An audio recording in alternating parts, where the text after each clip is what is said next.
Mga gawain ng mga pari sa Holy Friday.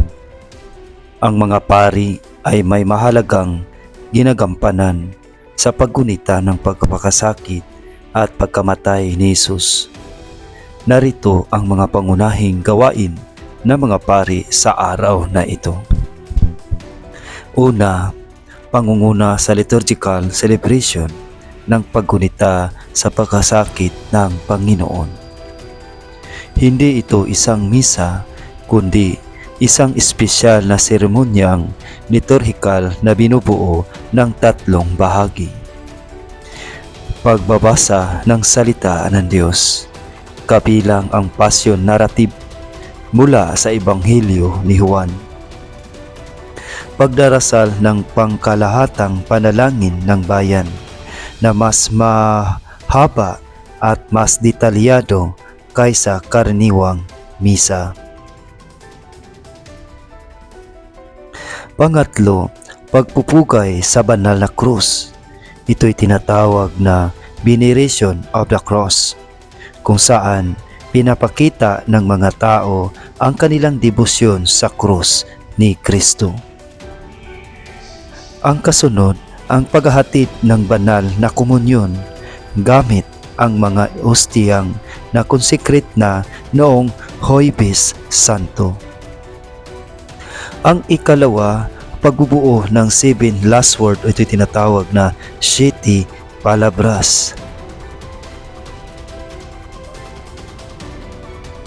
Karaniwang nangyayari ito sa hapon kung saan nagbabahagi ang mga pari ng pagninay-nilay tungkol sa huling 7 wika ni Jesus sa krus. Ang ikatlo, pangunguna sa prosesyon. Sa maraming lugar sa Pilipinas, nangunguna rin ang pari sa prosesyon ng Santo Entero, ang imahe ni Jesus na patay na bilang bahagi ng debosyon ng mga tao. Ang pang-apat, pagtuturo at pagnilay-nilay. Ang mga pari ay nagbabahagi ng pagnilay-nilay upang mapalalimin ang pagkaunawa ng mga mananampalataya sa kahulugan ng sakripisyo ni Jesus. Panglima, pagdarasal at katahimikan. Mula sa pagkatapos ng seremonya ng Biyernes Santo hanggang Sabado de Gloria, tahimik ang simbahan. Hindi rin ginaganap ang misa, kaya't ang mga pari ay abala sa personal na panalangin at paghahanda para sa Pasko ng Pagkabuhay. Ito ang mga gawain ng ating inang simbahan.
Jesus Christ, the Son of God, was born for you and me. He came to bring the good news, from sin to set us free. The blind, the deaf, the lame, the poor, His power meant to see. He gave his life upon the cross, eternal life to keep.